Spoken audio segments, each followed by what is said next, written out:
감사드립니다. 오늘 함께 보실 말씀 베드로전서 3장 18절에서 22절 말씀 가지고 덕분의 삶이라는 제목으로 함께 은혜의 말씀 나누고자 합니다. 나중에 생각해 보니까 덕분의 삶 이렇게 하니까 덕분 옛날에 무슨 옥분이 무슨 분이 해가지고 이게 덕분이의 삶 같은 느낌이 들어서 웃기다 했었는데요. 예. 덕분의 삶, 덕분에 사는 삶에 관해서 함께 말씀을 나누고자 합니다. 오늘 임원 헌신 예배로 또 예배를 드리게 되니까 교회에 임원이 꼭 필요한 걸까요? 또 교회에 임원이 없으면 교회라고 하기 어려운 걸까요? 또 교회 임원은 그럼 무엇을 해야 하는 걸까요? 그리고 또 임원이라는 사람들은 누가 할 수 있을까요? 물론 교회의 법에 따르면 다 정해져 있습니다. 그러니까 교단마다 조금씩은 다를 수도 있지만 장로교, 침례교, 감리교, 여러 성결교 이렇게 교단이 있습니다만 그 안에서 조금의 차이는 있지만 대부분 비슷하게 집사는 누가 하고 무슨 부장은 누가 하고 이렇게 언제 하고 이런 법들이 정해져 있습니다. 독일의 오래된 교회들을 살펴보시면 또 그러니까 독일 교회 안에 속해 있는 교회들을 살펴보시면 그 안에서도 교회 나름대로의 그 법이 있습니다. 한국에서는 어느 목사님, 스위스에서 오랜 생활을 하시면서 한국의 그 큰 교회에 가신 목사님께서 좀 이 임원과 임직과 직분에 대해서 조금 자유롭게 하시다가 그 노회에 좀 불림을 받아서 권고 처리를 받으셨다라는 이야기도 저는 듣게 되었습니다. 그만큼 어떻게 보면 중요한 부분이기도 합니다. 이 부분을 우리 좀 이렇게 생각해 봤으면 좋겠습니다. 기독교 최초의 임원이라고 할 수 있는 사람들이 누가 있을까요? 아마 예수님의 12 제자가 될 것입니다. 굳이 따지자면 그럴 것 같아요. 그렇다면 지금 우리의 시대를 돌이켜보며 교회 임원에 대해서 이야기할 때 이 제자들이 어떤 표준이 되지 않을까? 제자들이 따져보면 최초의 임원인데 그 상태를 보고서 지금 현재를 보면 임원들에 대한 정의 정도가 나오지 않을까 생각이 됩니다. 후로는 7 집사들 그리고 교부들 그 교회를 처음 이끌던 그 교부들 흔히 말하는 그 교황이라고 생각하셔도 됩니다.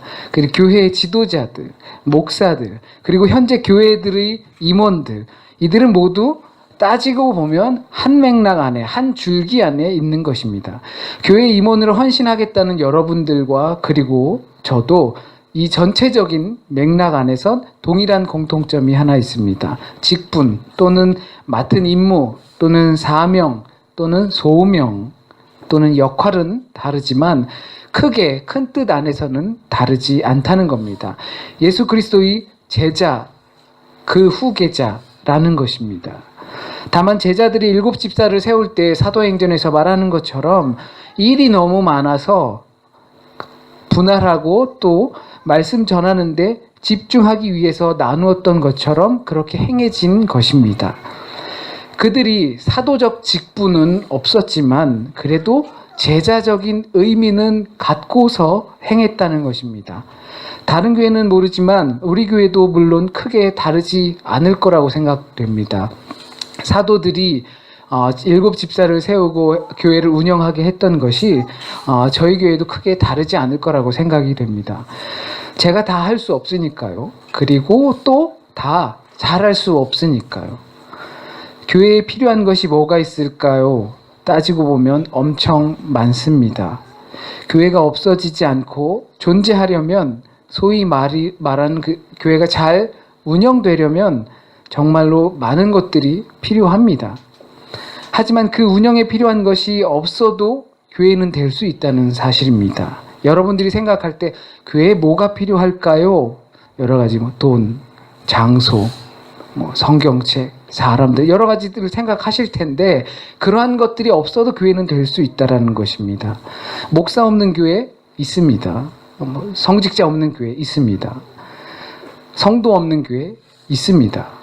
헌금 없는 교회도 있습니다. 교회 없는 교회 있습니다. 설교 없는 예배 있습니다. 직분 없는 교회도 있습니다. 그러나 예수 그리스도 없는 교회는 없습니다. 그 공통된 것이 바로 예수 그리스도의 제자라는 것입니다. 무슨 말인가 하면 여러분이 임원으로서 헌신 예배를 드리지만 그 목적이 1차적으로는 비스바된 아름다운 교회를 위한 헌신의 다짐이지만 궁극적으로는 예수 그리스도의 몸된 교회를 위한 헌신이라는 것입니다. 이것은 그리스도를 위해 어떻게 살 것인가 라는 말이 되겠죠. 내가 헌신한다라는 것은, 교회 임원으로서 헌신한다는 것은 예수 그리스도를 위해서 어떻게 살 것인가. 누군가는 예수 그리스도와 몸된 교회를 위해 무엇을 하고, 또 누군가는 무엇을 하고, 모양과 형태가 달라서 이런 것들을 하죠. 하는 일과 종류는 모두 다를 수 있지만 그 종류의 영향력에 의미를 두는 것이 아니라, 내가 한 일에 대해서 나타난 그 결과를 보는 것이 아니라 그 목적, 내가 왜 이 일을 하는가에 의미를 두는 것입니다. 우리가 예수 그리스도를 위해 무언가를 한다는 것, 이 말을 우리는 잘 생각하고 있습니다. 늘 기도하고 또는 예수 그리스도를 위해서 무엇을 할 것인가, 하나님을 위해서 무엇을 할 것인가, 교회를 위해서 무엇을 하실 것인가 이렇게 고민을 하지만 우린 이 말에 조금 수정을 해야 합니다. 예수 그리스도를 위해서 우리가 무언가를 한다는 생각, 조금 주의 깊게 생각하면 어이없는 말입니다. 내가 예수 그리스도를 위해서 무언가를 한다니 말입니다. 왜냐하면 우리는 따지고 보면 주님을 위해서 할 수 있는 것이 없기 때문입니다. 주님 덕분에 할 수 있는 게 있을 뿐입니다. 그러니까 우리가 헌신하며 산다는 것은 곧 덕분에, 예수 그리스도 덕분에 산다는 것입니다. 그렇기 때문에 우리가 헌신이라고 부르는 그 이름, 내가 헌신하고 봉사한다 라고 할 때 붙여진 그 이름은 감사라는, 어떻게 설명할 수 없고 표현할 수 없는 이 감사라는 것을 대신 표현해 주는 것이 바로 헌신이라는 것입니다. 내가 감사한데 이것을 어떻게 나타나지? 어떻게 표현하지? 그게 헌신으로 나타나는 것입니다. 만일 우리가 예수 그리스도 덕분에 사는 것이 아니라면, 그리고 우리의 헌신이 그러한 덕분에 사는 와중에 나타나는 표현이, 감사의 표현이 아니라면 다시 한번 생각해 보셔야 합니다. 왜냐하면 누군가를 위해서 무언가를 한다는 것과 누군가 덕분에 내가 무언가를 할 수 있다는 것은 마음의 자세부터 그 결과에 이르기까지, 반응에 이르기까지 차이가 있기 때문입니다. fü여, 누군가를 위해서 한다는 것, 이거는 내가 무언가 좀 할 수 있는 것 같고, 또 누군가를 위해서, 가족을 위해서 내가 뭔가를 한다 할 땐 뭔가 모르게 무게감이 느껴집니다. 어깨도 무겁고. 근데 내가 가족 덕분에 이거를 한다, 할 수 있다라고 할 때 가볍죠. 이게 무게감이 느껴지지 않죠. 내가 하는 봉사가 짐이 된다든지 이러한 차이가 있기 때문에 우리는 예수 그리스도를 위해서 뭔가를 한다는 것이 아니라 예수 그리스도 덕분에 산다, 그리고 헌신한다, 봉사한다, 이 생각이 있어야 합니다. 만일 그렇지 않다면 아니라고 말할 수 있어야 합니다.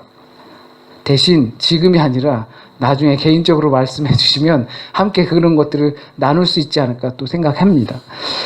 솔직히 말해서 우리가 예수 그리스도 덕분에 사는 부분이, 그리고 그렇게 표현하고 고백하는 삶이 우리 인생 가운데 얼마나 차지하는지 한번 생각해 봐야 합니다. 대본에 이러한 생각들을 하면 네가 예수 그리스도 덕분에, 위해서가 아니라 위해서 살면 고달프고 막 힘들고 때로는 지치고 하는데 예수 그리스도 덕분에 사는 네가 왜 그렇게 사느냐 라는 말을 듣게 될 것입니다. 그 와중에 말을 좀 잘하시는 분들은 그러니까 주님 덕분에 사는 거야 라고 할 수 있습니다. 맞습니다.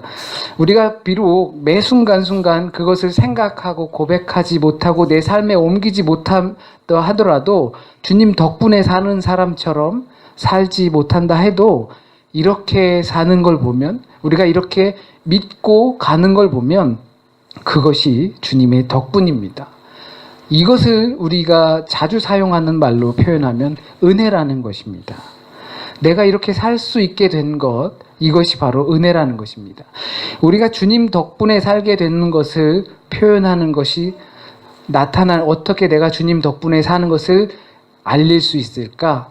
내가 참 감사한데 그것이 헌신인데 이 헌신이 은혜 때문에 우리가 헌신할 수 있다라는 것입니다.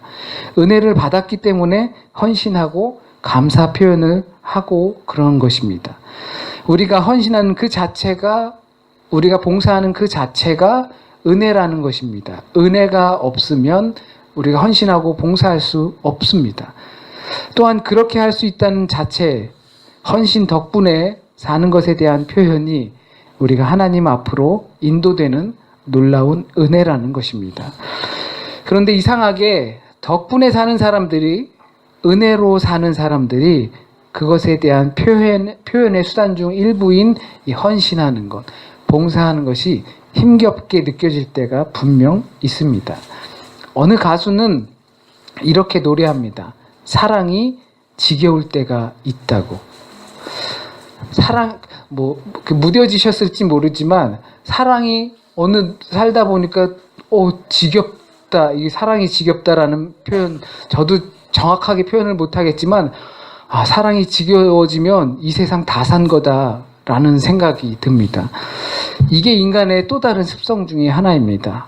내가 은혜로 살고 그리고 감사의 표현으로 헌신이 나오고 그것이 은혜라는 것을 깨달으면서 살지만 헌신과 봉사가 지겹고 힘겹고 그렇게 느껴질 때가 있다는 것입니다. 감사한 일은 잘 잃어버리고 그리고 좋은 말은 잘 전달되지 않습니다. 나를 아프게 한 일들은 오래오래 기억이 남고 그리고 나쁜 말들은 쉽게 퍼져나갑니다. 그렇다 보니 아무리 헌신과 봉사로 은혜라 하더라도 지겹고 힘겹게 느껴질 때가 있다는 것입니다. 은혜를 어떻게 원수로 갚나 그렇게 생각할 수 있지만 사람들이 대부분 그렇다는 것입니다. 그렇다고 해서 무조건 헌신해라, 무조건 봉사해라 강요하는 것이 아닙니다. 그래야지 은혜를 받는 것이고 그래야 감사를 표현하는 것이다 강제로 하는 것도 아닙니다. 그렇다고 또한 우리의 봉사와 헌신이 실증나고 힘겨운 걸 당연하게 여기라고 하는 것도 아닙니다. 그래도 은혜로 사는 사람, 덕분에 사는 사람, 그런 사람답게 살았으면 좋겠다라는 것입니다. 은혜를 받고 감사를 표현하며 덕분에 살지만 지겨워지고 힘들고 신앙의 위기가 찾아올 수 있지만 그래도 이 덕분에 사는 사람답게 살려고 노력했으면 좋겠다는 것입니다. 마치 노아의 방주에 타서 살아남은 그 몇몇 사람들처럼 말입니다. 구원의 경험을 하면 나머지 인생은 선물입니다. 그 전까지는 육의 생각으로 살았다면 그 후로는 영으로 사는 것입니다. 우리 주님께서 그렇게 사신 것처럼 우리도 그렇게 삽니다. 날마다 주님의 이름으로 우리의 영을 씻어야 합니다. 그래서 저와 여러분이 덕분에 사는 사람, 은혜로 사는 사람, 그래서 헌신도 봉사도 그 안에서 나왔으면 좋겠습니다. 오늘은 여러 가지로 의미가 있는 주일입니다. 특히나 사순절 첫째 주이기도 합니다. 사순절 첫째 주의 이름이 인부카빗이라는 말입니다. 오늘 주보 그림에도 보면 나와 있고 하지요. 그가 나를 부르셨다라는 것입니다. 주님께서 여러분을 왜 부르셨다고 생각하십니까? 여러분을 왜 헌신으로 그리고 봉사의 자리로 부르셨다고 생각하십니까? 그것을 꼭 생각하시는 사순절 되었으면 좋겠습니다. 그리고 사순절이면 제가 꼭 강조하는 부분이 있죠. 변하자. 꼭 이 시기에 변해서 평생까지 가길 원합니다. 한 번에 변할 수는 없겠죠. 그러나 사순절을 통해서 내가 이러면 안 되지 하는 것을 알고 있는 것들 분명히 다 각자 있으실 것입니다. 내가 교인으로서, 신자로서, 예수님의 제자로서 이러면 안 되지 하는 것들을 갖고 있으면서 자꾸 반복되는 것들이 있을 것입니다. 사순절을 통해서 금식하고 고기 안 먹고 술 안 먹고 게임 안 하고 이렇게 해서 사순절 지나고 다시 술 먹고 고기 먹고 게임하고 이런 거 전혀 사순절과는 도움이 안 된다고 생각을 합니다. 진정한 사순절을 통하려면 내가 그 변해야 할 것을 꼭 찾으셔서 내 삶의 자리에 안착시키셔야 합니다. 그렇다면 우리의 덕분에 사는 삶, 은혜로 사는 삶은 오직 하나님을 향하여 찾아가게 되리라고 믿습니다. 그것이 주님께서 우리를 위해 내어주신 이유이고 거기에 덕분의 삶이 있기 때문입니다. 기도하시겠습니다.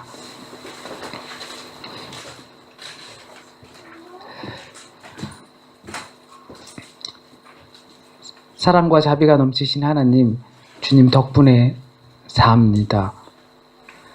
주님 덕분에 여기 있고, 주님 덕분에 인간의 생각으로 힘들고 벅차고 지겹고 자유롭고 싶지만 주님 덕분에 주님에게 받은 그 감사의 표현을 하고